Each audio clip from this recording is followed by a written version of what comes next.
Dear students, आज हम कर रहे हैं क्लास 11 का chapter number 1 some basic concepts of chemistry.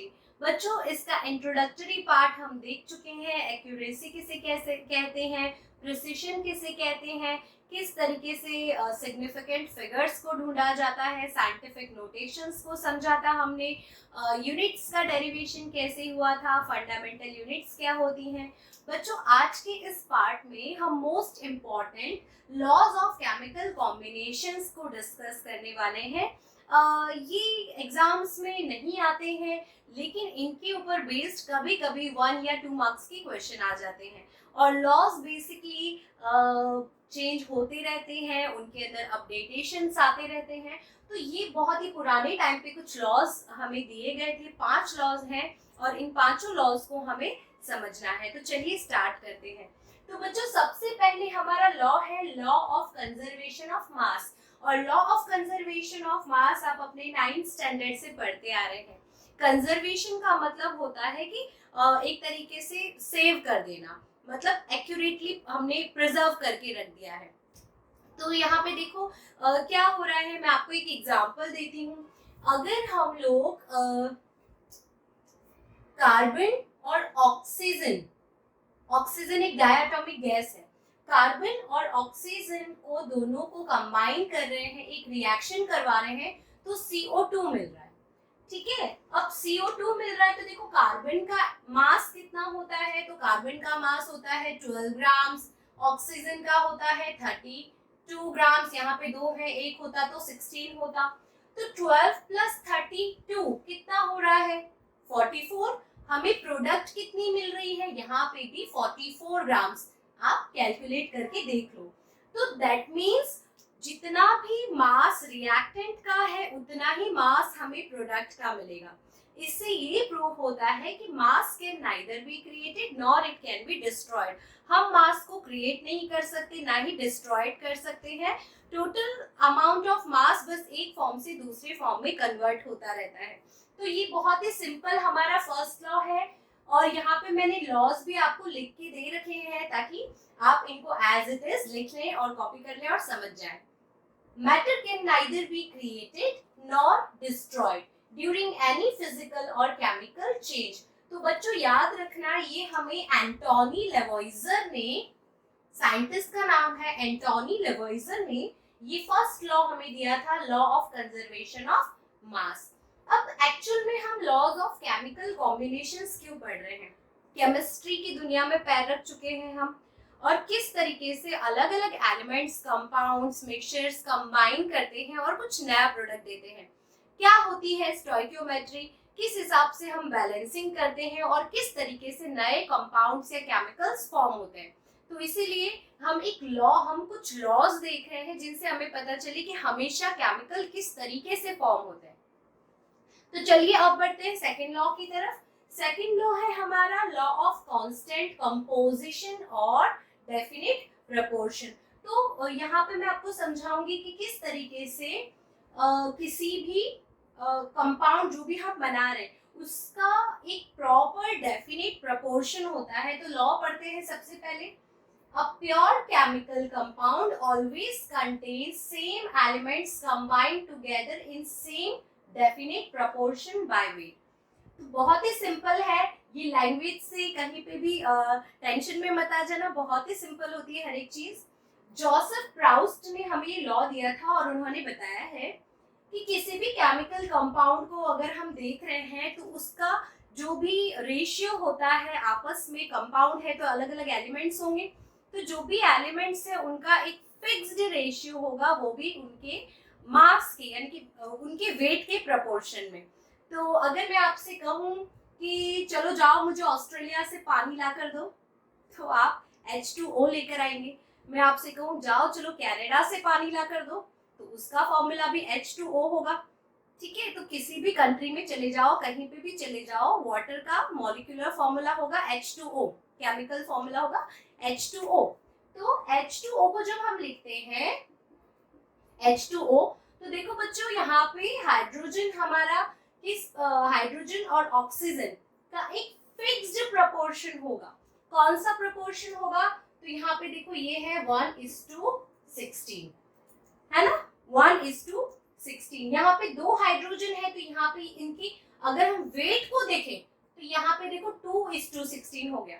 तो इसको हम और सिंपल रेशियो में करेंगे तो ये हो जाएगा हमारा 1:8। ठीक है, तो 1:8 के सिंपल रेशियो में आप H2O को देख लो तो H2O हमेशा 1:8 के वेट के प्रोपोर्शन में फिक्स्ड हो गया। तो कोई भी प्योर केमिकल है, कोई भी प्योर कंपाउंड है, वो हमेशा एक फिक्स्ड रेशियो में ही रहेगा। तो ये जोसेफ प्राउस्ट ने दिया था बच्चों। इस लॉ की लिमिटेशंस भी है, लिमिटेशंस आपको पता होनी चाहिए। तो पहली लिमिटेशन ये है कि ये लॉ फेल हुआ बताने में कि अगर वो केमिकल उन एलिमेंट से बना हुआ है जो आइसोटोप्स है। जैसे कि हमें पता है कि हाइड्रोजन के 3 आइसोटोप्स होते हैं। तो मैं ये फर्स्ट वाला लॉ यहाँ पे रब कर देती हूँ ताकि यहाँ पे स्पेस हो जाए।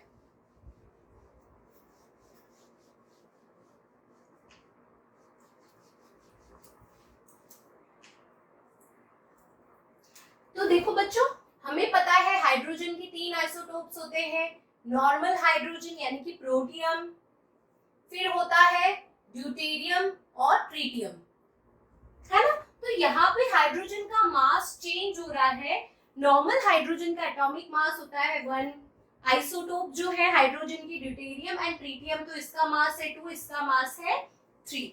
तो यहाँ पे अगर हम आइसोटोप्स लेते हैं तो मास में यानी वेट में फिर गड़बड़ी हो जाएगी। और फिर ये जो हम प्रॉपर प्रोपोर्शन यानी डेफिनेट प्रोपोर्शन की बात कर रहे थे, एकदम फिक्स्ड मात्रा, प्रोपोर्शन का मतलब क्या होता है, क्वांटिटी, मात्रा, तो वो क्या हो जाएगी, गलत हो जाएगी। तो ये लिमिटेशन आ गई यहाँ पे, ये लॉ गलत साबित हो रहा है, इसको ये प्रूव नहीं कर पा रहा आइसोटोप्स के कॉन्टेक्स्ट में।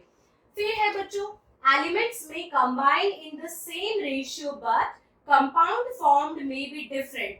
तो एग्जांपल दे रखा है, मैं यहाँ पे लिख देती हूँ एग्जांपल है, देखो CH, एग्जांपल है हमारा, हम इथेनॉल लेते हैं C2H5OH। तो बच्चों ये इथेनॉल है। जैसे जैसे आप आगे बढ़ोगे केमिस्ट्री में, ऑर्गेनिक केमिस्ट्री पढ़ोगे तो आपको पता चल जाएगा कि ये क्या है। तो ये इथेनॉल है। इसके बाद हम ले लेते हैं CH3OCH3, तो ये एक ईथर हो गया। तो देखो यहाँ पे कितने कार्बन है, यहाँ पे 2 कार्बन है, 6 हाइड्रोजन है। ठीक है, ऊपर देखो, ऊपर भी 6 हाइड्रोजन है, 5 + 1 6, 2 कार्बन है, 1 ऑक्सीजन है, 1 ऑक्सीजन है। लेकिन ये दोनों कंपाउंड अलग अलग बन रहे हैं, ये अल्कोहल बन रहा है, ये ईथर बन रहा है। तो दोनों कंपाउंड अलग फॉर्म हो रहे हैं लेकिन दोनों का मास सेम है। तो कंपाउंड अलग बनेंगे तो प्रॉपर्टीज चेंज हो जाएगी, उनकी केमिकल प्रॉपर्टीज चेंज हो जाएगी। तो इसीलिए ये जो हमारा सेकंड लॉ है, लॉ ऑफ कांस्टेंट कॉम्पोजिशन, या फिर इसको हम डेफिनेट प्रोपोर्शन कहते हैं। तो इसकी ये 2 लिमिटेशंस आपको याद रखनी है। पहली कि ये आइसोटोप्स के लिए वैलिड नहीं है, और दूसरा अगर डेफिनेट प्रोपोर्शन में होने के बावजूद अगर कंपाउंड अलग फॉर्म हो गए तो ये 2 चीज आपको याद रखनी है। चलिए आगे बढ़ते हैं, लॉ ऑफ मल्टीपल प्रोपोर्शंस। तो मैं इस पोर्शन को यहाँ पे हटा देती हूँ ताकि हमारे पास स्पेस हो जाए और हम लॉ को समझ सकें। बच्चों ये लॉ एग्जाम में बिल्कुल भी नहीं आते हैं, सिर्फ कभी कभी साइंटिस्ट का नाम आ जाता है या फिर स्टेटमेंट किसी एक आधा लॉ को प्रूव करने को आ जाता है। तो देखो, law of multiple proportion, multiple यानी बहुत अलग अलग जगह पर, मल्टीपल प्रोपोर्शन यानी मात्रा, अलग अलग मात्रा में। When 2 elements combine to form more than one compound, then the masses of one of the elements which combines with the fixed mass of the other element are in simple whole number ratio। और ये John Dalton ने ये law हमें दिया था। तो जो हमारा थर्ड लॉ है, लॉ ऑफ मल्टीपल प्रोपोर्शन, ये जॉन डाल्टन ने दिया था। और इसको देखो सिंपल तरीके से मैं यहाँ पे आपको समझाती हूँ। हमें क्या बोल रहे हैं बच्चों, किसी एक एलिमेंट को हम फिक्स कर लें, वो एलिमेंट अलग अलग मतलब दूसरे एलिमेंट के साथ अलग अलग प्रोपोर्शन में, अलग अलग मात्रा में जब भी रिएक्ट करेगा और कोई नया कंपाउंड देगा, लेकिन उसका वेट क्या रहेगा, वहां पे फिक्स रहेगा। तो देखो हम एग्जांपल ले लेते हैं। हम ले लेते हैं N2O, NO, N2O3, N2O4, N2O5। तो बच्चों नाइट्रोजन और ऑक्सीजन दोनों कंबाइन हो रहे हैं और हमें कुछ कंपाउंड दे रहे हैं, अलग अलग मल्टीपल प्रोपोर्शन में मिले हुए हैं। देखो यहाँ पे 2 बार नाइट्रोजन है, 1 बार ऑक्सीजन है, 1 नाइट्रोजन 1 ऑक्सीजन, 2 पार्ट नाइट्रोजन की 3 पार्ट ऑक्सीजन की। तो मल्टीपल प्रोपोर्शन में ये नाइट्रोजन और ऑक्सीजन बार बार कंपाउंड फॉर्म कर रहे हैं। तो हमें क्या बताया गया है कि जब 2 एलिमेंट कंबाइन हो रहे हैं to form more than one compound, एक से ज्यादा कंपाउंड फॉर्म कर रहे हैं, then the masses of one of the elements which combines with the fixed mass। तो हम क्या करेंगे, यहाँ इन दोनों में से किसी एक एलिमेंट के मास को क्या कर लेंगे, फिक्स कर लेंगे। तो देखो यहाँ पे अभी फिलहाल नाइट्रोजन का ऑक्सीजन का मास क्या है, तो चलो चेक करते हैं। यहाँ पे नाइट्रोजन का 28 है, ऑक्सीजन का 16 है। यहाँ पे कितना है 14, 16, यहाँ पे कितना है 28, ये कितना हो गया 16 3 48, ठीक है। यहाँ पे कितना हो गया 28 और ये हो गया 64, फिर यहाँ पे कितना हो गया 28 और ये कितना हो गया 16 5 80, ठीक है। तो अब देखो जब हम इसे क्या करेंगे, फिक्स्ड कर देंगे। तो फिक्स कर देते हैं हम किसका, नाइट्रोजन का मास फिक्स कर देते हैं और उसके साथ में ऑक्सीजन का ले लेते हैं, ठीक है बच्चों। तो देखो हम क्या कर रहे हैं, नाइट्रोजन के मास को फिक्स कर लेते हैं। हम क्या कर रहे हैं, नाइट्रोजन के मास को ले लेते हैं 14, ठीक है। उसका एक पार्ट ले लेते हैं, उसके मतलब उसको 14 पार्ट्स यहाँ पे हम फिक्स कर देते हैं। तो देखो क्या कर रहे हैं, हम 28 की जगह क्या ले रहे हैं 14, तो 28 का हमने आधा कर दिया है ना। तो यहाँ पे हम नाइट्रोजन का ले रहे हैं 14, इसको हमने हाफ किया तो इसको भी हाफ कर देते हैं, यहाँ पे आ गया हमारा 8, ठीक है। अब यहाँ पे इसको हम 14 फिक्स ही रख रहे हैं, तो ये भी हमारा आ गया 16। अब यहाँ पे देखो फिर से हमने क्या किया, 14 को फिक्स किया है तो इसका हाफ हो गया, ये हो गया 14, इसको हाफ कर देंगे, 48 का हाफ हो गया 24,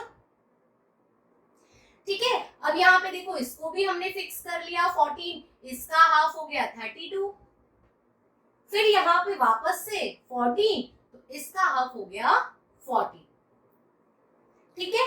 तो अगर हम नाइट्रोजन के मास को फिक्स कर रहे हैं 14 पार्ट्स में, हाफ कर रहे हैं 28 का, तो यहाँ पे ऑक्सीजन का भी क्या हो जाएगा, हाफ हो जाएगा, उसके पार्ट्स भी हाफ हो जाएंगे। तो देखो सिंपल रेशियो में यहाँ पे देखो क्या हो रहा है, ऑक्सीजन का एक फिक्स सिंपल रेशियो बन गया। देखो हम लिख लेते हैं 8:16:24:32:40, यानी इस सिंपल रेशियो में ऑक्सीजन नाइट्रोजन के साथ में कंबाइन करेगा। तो हम इसको ऐसे भी लिख सकते हैं, देखो 8 1 8, 8 2 16, 8 3 24, 8 4 32 और 8 5 40। तो ये बन गया एक सिंपल होल नंबर का रेशियो। तो इसी को हम बोलते हैं law of multiple proportions. Simple है बिल्कुल, बस ये बताया है अगर कोई भी 2 या 2 से ज्यादा कोई भी एलिमेंट्स है, एक कंपाउंड बन रहा है, तो कंपाउंड में अगर हम किसी भी एक एलिमेंट के मास को फिक्स कर लेंगे तो दूसरा ऑटोमेटिकली एक सिंपल रेशियो में, एक प्रोपोर्शन में उसके साथ में फिक्स हो जाएगा, ठीक है। तो चलो अब आगे बढ़ते हैं। ये याद रखना जॉन डाल्टन ने दिया था और डाल्टन की पोस्टुलेट्स मतलब डाल्टन की थ्योरी भी हमने 9th में पढ़ रखी थी। इस साल फिर से वही की वही बातें हैं। तो क्या क्या है कि एटम को हम क्रिएट नहीं कर सकते, एटम को हम डिस्ट्रॉय नहीं कर सकते, एटम इनडिविजिबल है, एटम को हम नेकेड आइज से नहीं देख सकते। तो यही सारी बातें इस साल भी दे रखी है आपके टेक्स्ट बुक में। इसके बाद है बच्चों 4th नंबर का हमारा law, laws of reciprocal proportions और लॉ ऑफ इक्विवेलेंट प्रोपोर्शंस।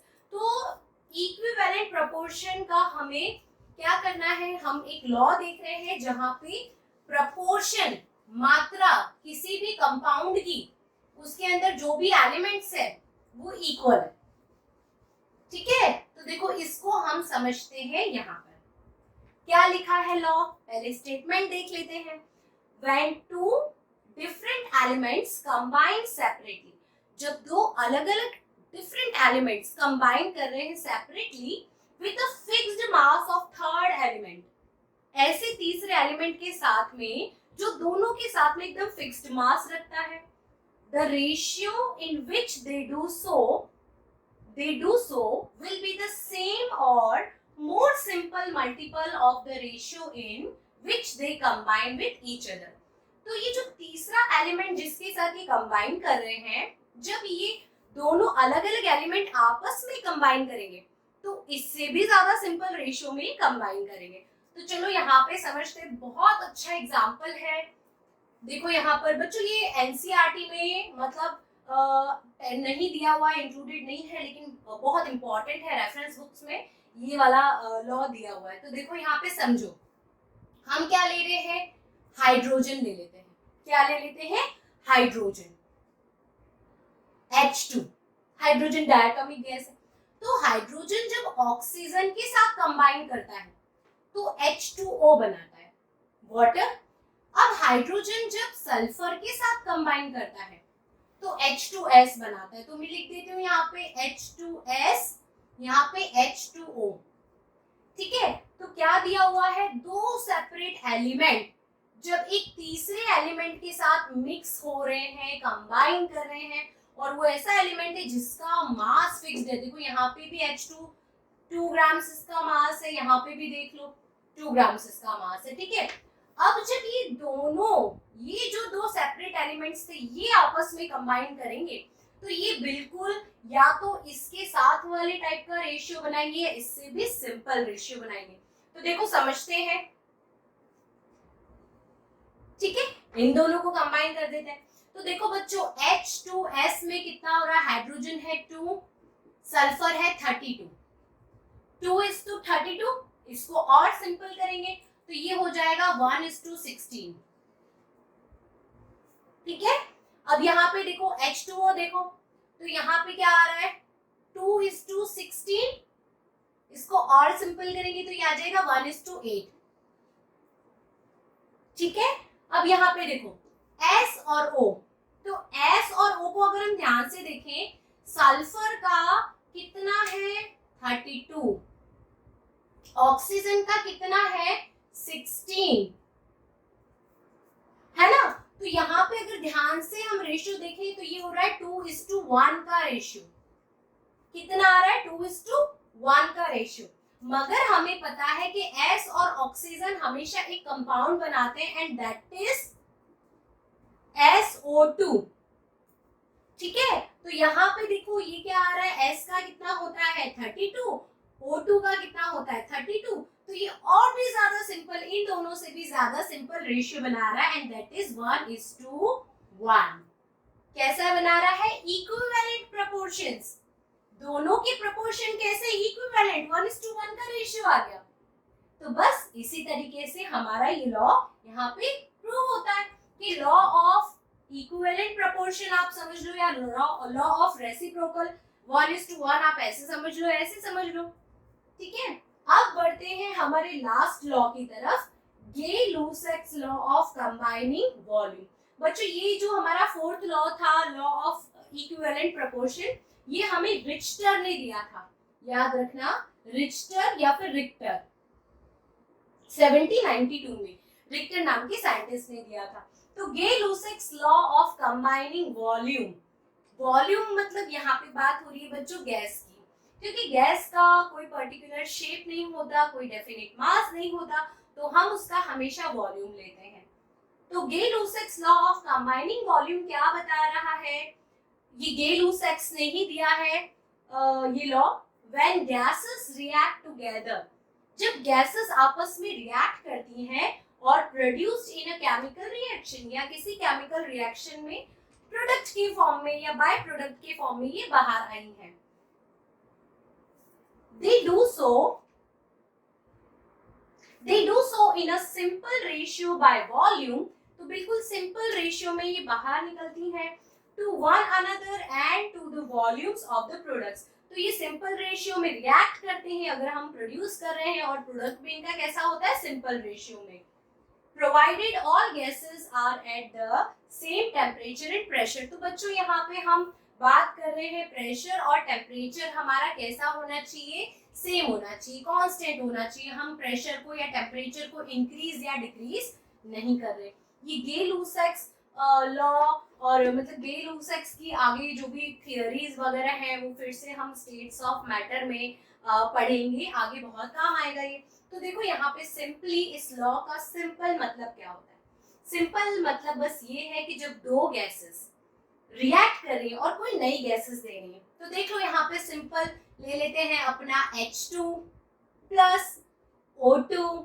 तो हाइड्रोजन और ऑक्सीजन क्या देते हैं हमें देते हैं H2O। ठीक है, क्या देते हैं हमें, H2O। तो देखो यहाँ पे अगर हम ध्यान दें, ये क्या है हमारा 1 मोल, 1 मोल, यहाँ पे क्या आ रहा है 1 मोल। अगर हम इसको अच्छे से बैलेंस कर दें, क्या कर दें, अच्छे से इसकी स्टोइकियोमेट्री को बैलेंस कर दें, तो यहाँ पे आ जाएगा 2, यहाँ पे आ जाएगा 2। बैलेंस कर देंगे तो ना, तो यहाँ देखो 2 mole of hydrogen is to 1 mole of oxygen क्या दे रहा है हमें, 2 मोल ऑफ H2O। तो रेशियो क्या बन गया, 2:1:2 का रेशियो बन गया। ठीक है, इस तरीके से ये लॉ हमारा यहाँ पर प्रूव होता है कि सिंपल मोल नंबर में ये रिएक्ट करेंगे। यहाँ पे 2 मोल हाइड्रोजन के 1 मोल ऑक्सीजन का क्या दे रहा है हमें, 2 मोल ऑफ H2O। बस इतना ही बताया गया है कि जब भी गैस रिएक्ट करेंगी, प्रोडक्ट बनाएंगी, ये बाय प्रोडक्ट के फॉर्म में प्रोड्यूस हो जाएंगी, वो हमेशा सिंपल मोल नंबर के रेशियोज में ही सामने आएंगे। तो बच्चों ये 5 इंपॉर्टेंट लॉ थे, इनको हमें बस इनके स्टेटमेंट याद रखने होते हैं, किसने कब ये लॉ दिए थे। ईयर नहीं पूछे जाते हैं, लेकिन नाम इम्पॉर्टेंट है साइंटिस्ट का, और क्या मतलब होता है इनका, तो बस इतनी ही जानकारी बहुत होती है। तो इस वीडियो में हम इतना ही करेंगे। नेक्स्ट वीडियो में हम सीखेंगे मोल कंसेप्ट, जो बहुत इम्पॉर्टेंट है हमारे 11th, हमारे 12th और हमारी केमिस्ट्री के फाउंडेशन के लिए। तब तक के लिए आप इन सभी चीजों को लिख लीजिए और नोट डाउन कर लीजिए।